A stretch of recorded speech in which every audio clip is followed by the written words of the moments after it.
Sometimes the idea of God changes not in a palace, not in a temple, and not through the decree of an empire, but through the voice of a single figure standing at the edge of the known world.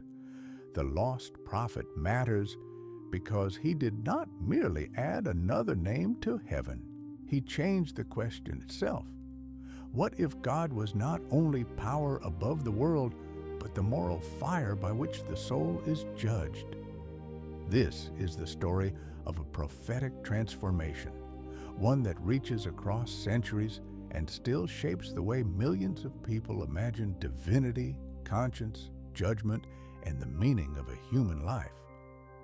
Most people who carry these ideas do not know where they came from.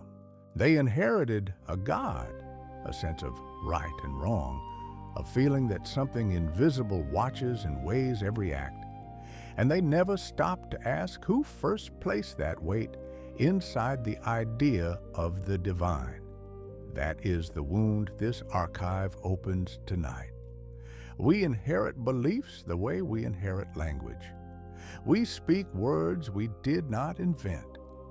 We pray toward images we did not choose. We feel guilt, hope, or reverence without knowing the original voice that first made those feelings feel sacred. And somewhere buried beneath the doctrines, the empires, and the centuries, there is a figure, perhaps almost erased, perhaps misremembered, perhaps folded into other traditions, who once stood in the wilderness and asked a question so dangerous it changed the shape of God itself. The archive that holds this story is not a single library.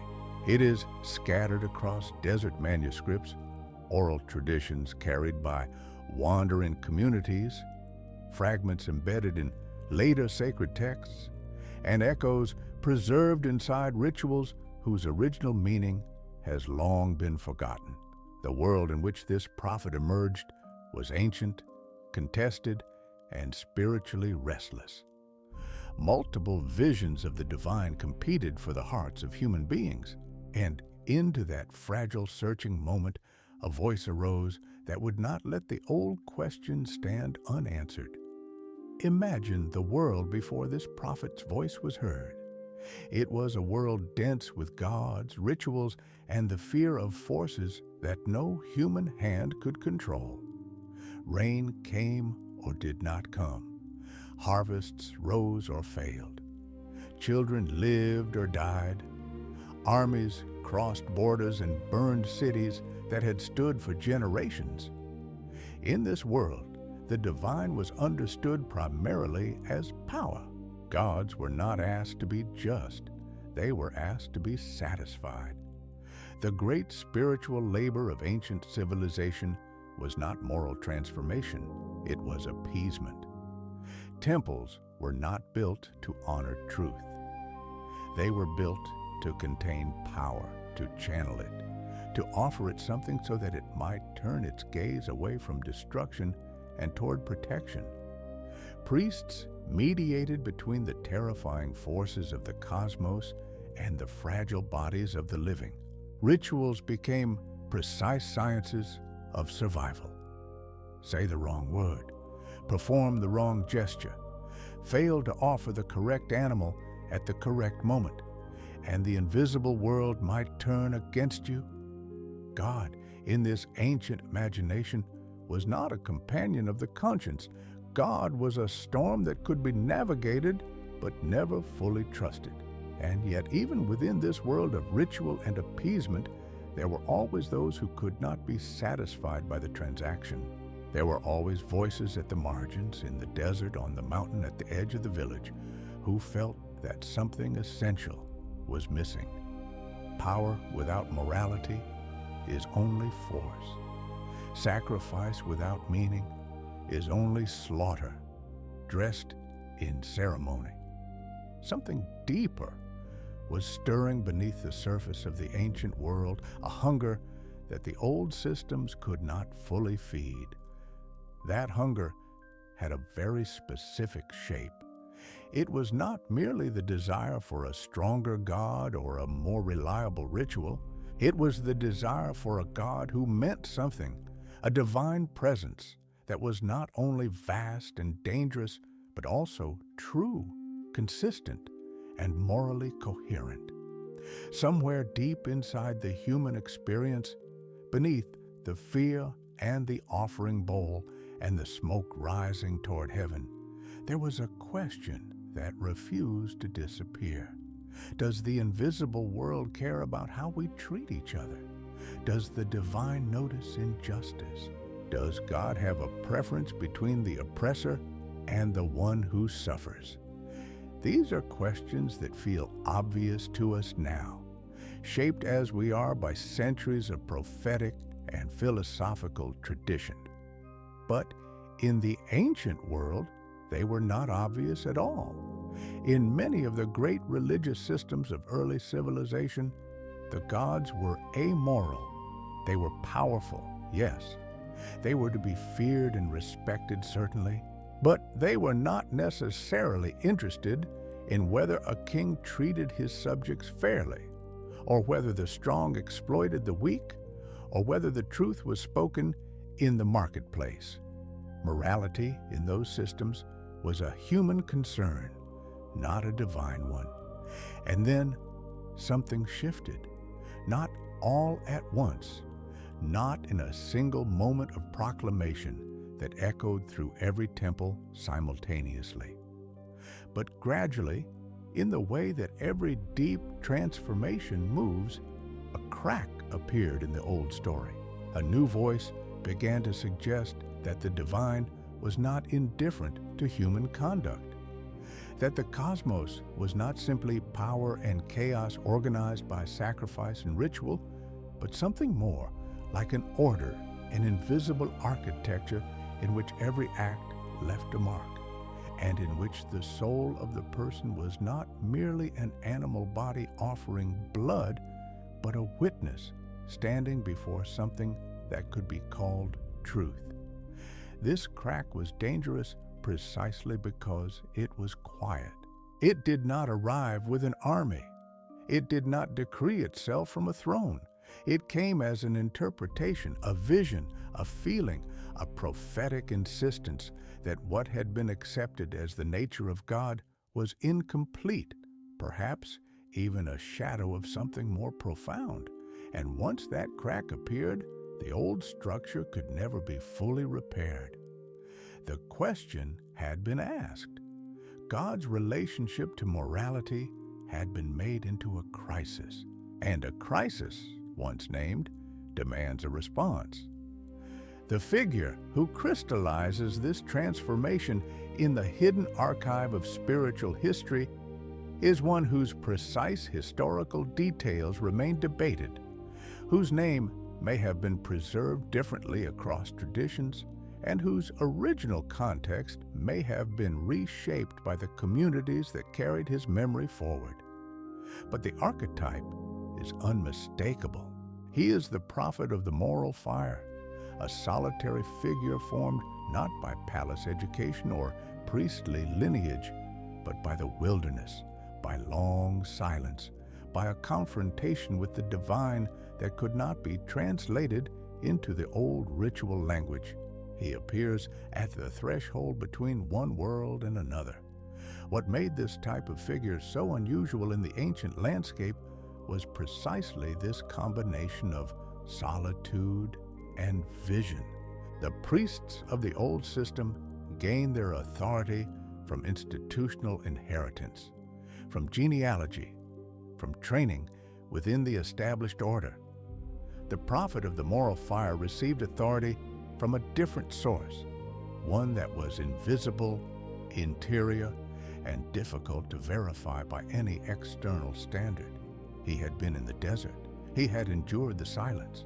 And in that silence, something had spoken to him about the nature of God, about the connection between the divine and the moral structure of the world that no temple had taught him. There is a pattern to the lives of these prophetic figures that appears across many ancient traditions. and it is worth tracing because it reveals the interior architecture of what the vision demanded of a human being. First, there is withdrawal. The prophet moves away from the familiar world into the desert, onto the mountain, into the edge of habitation. Then there is encounter, a confrontation with the divine that is not comfortable, not reassuring, but demanding, clarifying, and often painful.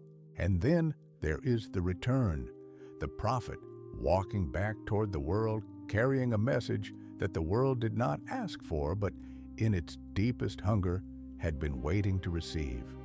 The first revelation that the moral prophet carries is not a new list of rituals, it is a new image of God. And the newness of that image is staggering in its implications. God, in this vision, is not simply the greatest power in the universe. God is the ground of truth. God is the principle by which all things will be weighed, not weighed by their physical size or their ritual purity alone, but weighed by their moral character, their inner orientation, the quality of their relationship to what is right and what is real. This is the theological revolution hidden inside the prophetic tradition, and it is easy to underestimate how radical it was. For when God becomes the ground of truth rather than simply the summit of power, everything changes.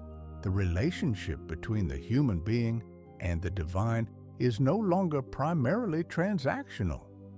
It is no longer enough to offer the correct sacrifice at the correct time. Now the soul itself is offered. The inner life of the person becomes spiritually significant in a way it had not been before. What you think, what you intend, what you choose when no one is watching, all of this becomes visible to the divine in a new and searching way. The moral prophet announced that God had eyes that could see what even the temple could not contain. What separated this prophetic vision from the ordinary religion of its era was not merely its emotional intensity or its poetic power, though it had both in abundance. What separated it was the claim it made about the structure of reality itself. In the old systems, a powerful God could be angry, could punish, could demand, but could also be appeased and moved and redirected through the correct ritual gesture. The God was, in this sense, not entirely unlike a powerful human ruler, strong, unpredictable, but ultimately negotiable if you understood the system. The moral prophet's God could not be negotiated. This was not a God who could be bribed with burnt offerings. This was not a divine power who would overlook injustice if the ceremony was performed correctly. The God that emerged through prophetic vision was bound to truth in a way that made compromise structurally impossible. The divine was not merely above the moral order. The divine was the moral order. And this meant that a person standing before this God could not hide behind ritual. They could not purchase protection through sacrifice alone. They had to become something. They had to be transformed at the level of the soul. This idea was, of course, profoundly threatening, and not only to the priestly institutions, which stood to lose their mediating authority if the relationship between the soul and God became more direct and more interior. It was threatening to political power as well. Kings had always understood their authority as derived from the divine. They performed rituals that connected their rule to cosmic order. They built temples that expressed the partnership between political sovereignty and divine sanction. A prophet who announced that God cared first about the moral character of a ruler and only secondly about his ritual performance was announcing something close to a revolution. The conflict between the prophetic voice and the institutional order is one of the defining tensions in the hidden history of religion. The prophet does not come with an army. He comes with a word. But that word, if believed, restructures everything. It places the conscience above the ceremony. It places the inner life above the outer performance. It places the voice of the desert above the voice of the palace. And the palace, with its armies and its legal codes and its sacred genealogies, has very powerful reasons to resist this kind of restructuring. The silence of the prophet in the face of power is not weakness. It is the most concentrated form of spiritual authority the ancient world had ever seen. What the historical record across many traditions reveals, in fragmentary but consistent fashion, is that these prophetic voices rarely died comfortably in old age surrounded by honors. They were exiled, imprisoned, mocked, erased, or absorbed. Their original sharp edges were gradually softened by the institutions that eventually found it more useful to control the prophetic memory than to suppress it entirely. The prophet became a statue. The vision became a liturgy. The fire became a candle, still burning, but contained, managed, and made safe for the established order that had once been threatened by it. To redefine God is to redefine the human being. This is perhaps the most important sentence in understanding why the prophetic vision carries such concentrated danger. If God is only power, then the human being is only a subject who must obey and appease that power. But if God is the ground of truth and moral order, then the human being is something entirely different. The human being becomes a creature with inner life, with conscience, with moral responsibility, with the terrifying freedom to choose between truth and its absence. And that freedom is far more demanding than any ritual requirement. The ancient world was not short of demanding rituals. It required fasting, offering, pilgrimage, purification, calendar observance, and countless other visible acts of religious practice. All of these could be performed while the inner life remained untouched. A person could be publicly devout and privately cruel. They could observe every external requirement while their soul remained closed, fearful, and unexamined. The moral prophet's teaching made that separation impossible in principle. It announced that the divine was not fooled by the performance. God, in this vision, saw through the ceremony and looked directly at the person. Before we go deeper, I want to ask you something. Do you believe the most dangerous prophets are those who predict the future or those who change how we see God? Because what this archive is revealing is not merely a historical dispute about ancient religion. It is a question alive in every generation, including ours. What we believe about the nature of God determines what we believe about the nature of humanity. And when someone comes along and suggests that the entire picture is different from what we inherited, the response is rarely calm. Leave your reflection in the comments. This conversation belongs to more than one person. 4.4. The descent beneath the surface. We must now move beneath the public drama of the prophet and the palace, beneath the institutional conflict and the historical suppression, to find what was truly at stake at the level of the individual soul. Because the real story the archive holds is not about kings and priests, as important as they are. The real story is about what happens inside a single human being when they encounter the teaching that God sees not what they perform, but what they are. That encounter does not leave a person unchanged. It cannot.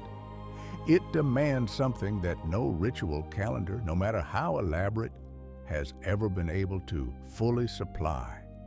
At the center of the prophetic vision is a teaching about moral order that is both simple and shattering.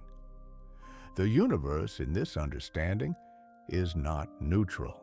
It is structured, not structured by arbitrary divine preference or by the political needs of any given civilization, but by something that might be called truth or righteousness, or the hidden grammar of being. The ancient word for this differs across traditions. The Hebrew prophets spoke of justice and faithfulness. The Persian visionaries spoke of asha, a word that carries the weight of truth, order, and rightness woven into the fabric of existence.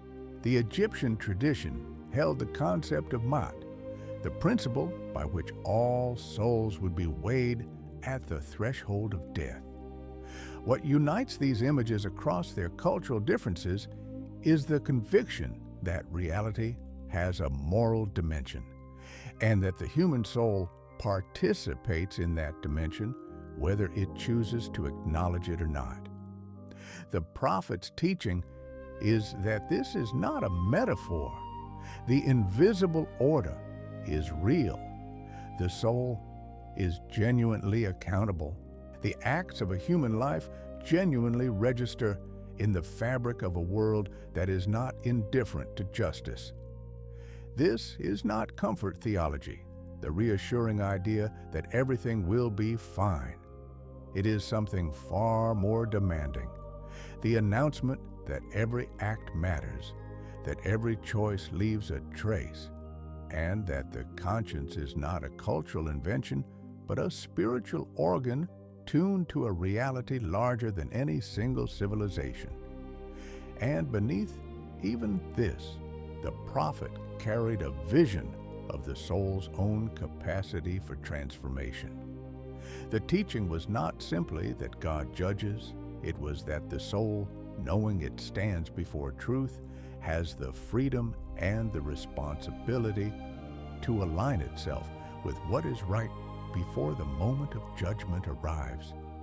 This is perhaps the most radical aspect of the prophetic contribution, the idea that the human being is not simply a subject of divine power, but a participant in divine order. The soul can choose. The soul can grow. The soul can turn. And this turning, this ancient spiritual concept of return and reorientation, becomes the heart of what the prophetic tradition opened inside the human story. The prophet, as a symbolic figure, carries an entire architecture of meaning that exceeds any single historical biography. When we look at the recurring images associated with prophetic figures in the ancient world, we find the same cluster of symbols appearing again and again: fire, voice, wilderness, judgment, and awakening. Each of these is worth pausing over because together they form a portrait not only of a historical type, but of a spiritual force that the human soul has always needed and always feared. Fire is perhaps the most central symbol. It appears in the burning bush, in the pillar of flame, in the tongues of fire descending on the gathered community, in the furnace that tests and does not destroy the one who is faithful. Fire in the prophetic imagination is not primarily destructive. It is revelatory. It burns away the surface layer of things and shows what is underneath. The prophet carries fire not to consume the world, but to illuminate it, to make visible the moral structure that ordinary vision cannot see. The soul that encounters the prophetic fire is not burned, it is shown what it has been hiding from itself. Voice is the second great symbol. The prophet does not primarily act, the prophet speaks. And the voice of the prophet is distinguished from the voice of the priest by its source. The priest speaks from the institution. The prophet speaks from the encounter. Something in the desert, something in the silence, something at the threshold of what can be named, gave the prophet a voice that was not entirely his own. This is why prophetic speech so often carries the grammatical structure of quotation. Thus says the invisible. The prophet understands himself as a vessel for a word that originated somewhere beyond his own mind. He is not inventing a theology. He is reporting a vision. There is a hidden turn in the prophetic teaching that is easy to miss if we are reading it only as history or theology. The turn is this: the prophet does not only announce that God is moral, the prophet announces that because God is moral, the human being must become moral too. And this must is not merely a command. It is a description of what the soul, in its deepest nature, already is and already yearns to be. The prophetic tradition does not believe that human beings are fundamentally indifferent to truth. It believes that the conscience is the soul's memory of its origin in something true, and that every act of injustice is not only a moral failure, but a form of forgetting. This hidden turn transforms the entire meaning of religious life. It means that prayer, fasting, pilgrimage, and ritual are not ends in themselves. They are instruments of interior alignment. They are practices designed to bring the outer life into correspondence with the inner truth that the soul already recognizes at some level beneath its fear and its comfort. The prophet is not asking human beings to become something alien to their nature. The prophet is asking human beings to remember what they already are at the deepest level of their being, creatures made in the image of a moral God, capable of truth, capable of justice, capable of the kind of love that does not calculate its own advantage.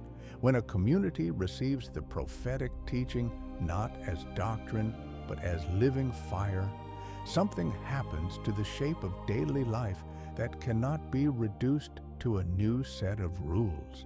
The seekers who were genuinely transformed by the prophetic vision did not simply add a new ritual to their calendar or replace one God's name with another. They became communities of a different kind of attention. Every meal, every business transaction, every interaction with the suffering person at the side of the road was now charged with moral significance in a way it had not been before. The invisible was not somewhere far above the world. The invisible was woven into every visible moment. These communities carried forward something that empires could not fully contain or erase. They preserved the prophetic memory in song, in story, in the way they organized care for the vulnerable, in the way they understood suffering as something that mattered to the divine. They were not perfect communities. The history of every tradition shaped by prophetic vision is also a history of failure, compromise, and the corruption of original insight. But within the failure, the flame persisted. The original question, asked by a solitary voice at the edge of the known world, kept finding new voices in new generations because the human soul kept recognizing something true in it. Before the prophetic encounter, the soul lives in a particular kind of relationship with the divine that might be called fearful negotiation. The gods are real, they are powerful, and they must be managed. Religion is fundamentally a strategy for survival, a set of techniques for keeping the dangerous invisible forces at a safe distance. The person who prays in this framework is not offering themselves. They are making a calculation. The prayer says, I will give you this, and in return, you will give me that. The soul, in this framework, remains essentially private, essentially unchanged, essentially protected from the full weight of what it means to be a being with moral freedom. After the prophetic encounter, the soul's orientation shifts in a way that is difficult to describe without using the language the prophets themselves used, the language of turning, of waking, of return. The soul that has genuinely received the prophetic teaching can no longer pray as a calculation. It is now accountable to something that sees through calculation. It cannot perform its way past the divine gaze. It must stand as what it actually is, not as what it performs. And this standing, this naked interior presence before the moral ground of being is at once the most terrifying thing the prophetic tradition asks and the most liberating thing it offers. Because if you are seen as you truly are and still not abandoned, then something has been revealed about the nature of the divine that no ritual could ever communicate.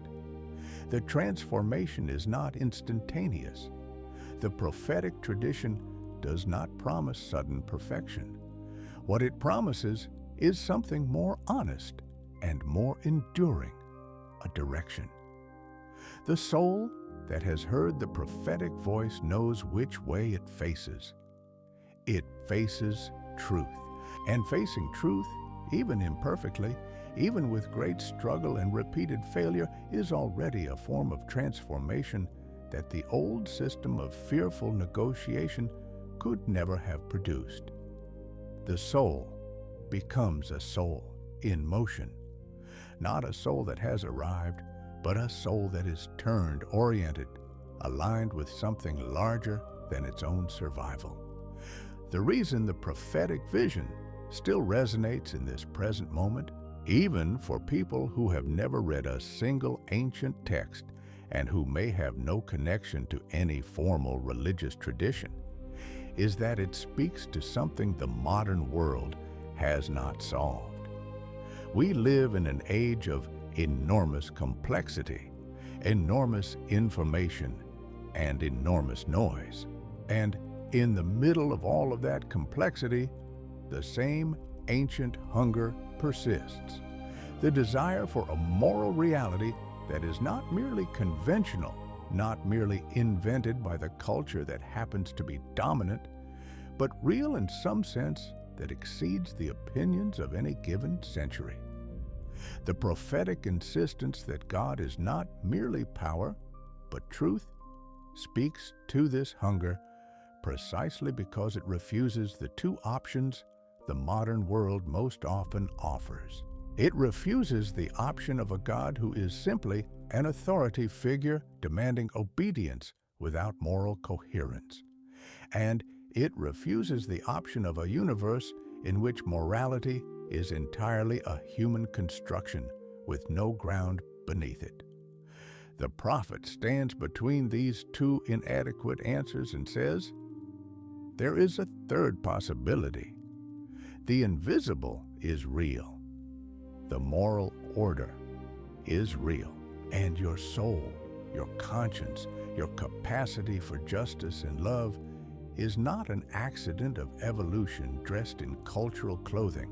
It is a participation in something that exceeds the world you can measure. No prophetic vision survives history exactly as it was first spoken. The ideas that the moral prophet carried into the ancient world did not travel through time in a sealed container. They were interpreted, absorbed, contested, and transformed by every community that received them. In some traditions, the fire was preserved in its full intensity. In others, it was banked and made institutional. In others still, it was quietly embedded in practices and symbols whose original prophetic meaning had been partially forgotten. Remaining present as a kind of spiritual residue inside forms that had moved on to other concerns. But the survival of the idea is itself remarkable. The conviction that God is connected to moral order, that the human soul stands in a relationship of accountability to truth, that history is not simply a cycle of power and appeasement, but a story moving toward judgment and transformation. These ideas shaped the three great Abrahamic traditions and left their echo in the mystical streams of many others. The Zoroastrian conception of Asha and Druj, the Hebrew prophetic tradition from Amos through Isaiah, the Christian understanding of conscience and the Last Judgment, and the Islamic insistence on the divine as perfectly just and perfectly aware. All of these, whatever their differences, carry something that the ancient prophetic fire first placed in the human imagination. What this archive has opened tonight is not simply a chapter of ancient religious history. It is the story of a transformation in how the human being understood its own significance. Before the moral prophet, the soul was a body trying to survive among forces greater than itself. After the prophet's voice had passed through the world, the soul was something else entirely, a witness, a participant, a creature accountable to an invisible order that it did not create, but was created to recognize. That shift is not a small thing. That shift is the foundation on which much of the moral imagination of the last 3,000 years has been quietly constructed. The prophet himself may be lost to history in the precise details of name and biography. But the question he carried is not lost. It is preserved in every moment when a human being looks at injustice and feels not merely strategically inconvenienced, but morally violated. It is preserved in every moment when someone chooses truth at cost to themselves because something inside them insists that truth matters in a way that exceeds personal advantage. It is preserved in the conscience itself, that strange inner organ that the secular world cannot fully explain and the religious world cannot fully contain, but that both worlds seem unable to live without.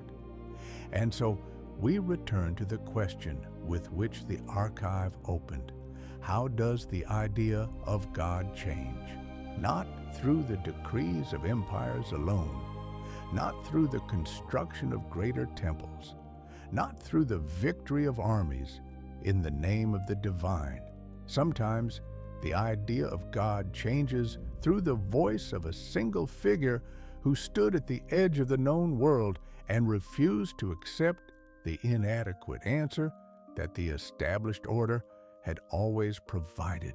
One voice, one vision, one question that would not stay buried, and the architecture of the human imagination of God was altered for millennia. The answer the archive offers is this: a prophet changes the idea of God by changing the conscience of humanity, not by force, not by institutional power, not by brilliant philosophical argument alone, but by giving human beings a new image of what they are standing in front of when they stand in front of the divine. When the soul understands that it is seen not only in its rituals, but in its truth, something in the structure of the human inner life changes that no political power can fully undo. The prophet does not give the world a new God. The prophet gives the world a new self, a self that knows it is accountable, a self that knows it is seen, and a self that knows beneath all its fear and failure that this accountability is not punishment. It is the shape of a love that refuses to look away. If this archive speaks to the part of you that still searches, the part that senses there are voices buried in history still carrying something necessary, subscribe and return. Every manuscript in this archive opens a door. Every forgotten prophet, every hidden text, every erased teaching holds something that the noisy surface of the modern world has made it very easy to miss. The next door is already waiting. The prophet fades into the distance of history, his name uncertain, his biography fragmented, his original words folded into traditions that have carried some of the fire and lost some of its original heat. He is no longer standing at the edge of the known world. He has been absorbed by the very history he once disrupted. And yet the question he carried remains. It remains in the architecture of the traditions shaped by his vision. It remains in the conscience of every person who has ever felt, in the middle of an ordinary day, that something invisible is watching, not to punish, but to witness. That the acts of a single life matter in some way that exceeds the opinions of the age. We do not open the archive to escape history. We open it to understand what history tried to hide inside us. And what it tried to hide, in this case, is the voice of a prophet who once stood in the silence and brought back a word about God that the world was not ready to hear and could not, in the end, forget. The manuscript closes, the candle remains lit, and somewhere in the distance, at the edge of the world, the question is still being asked.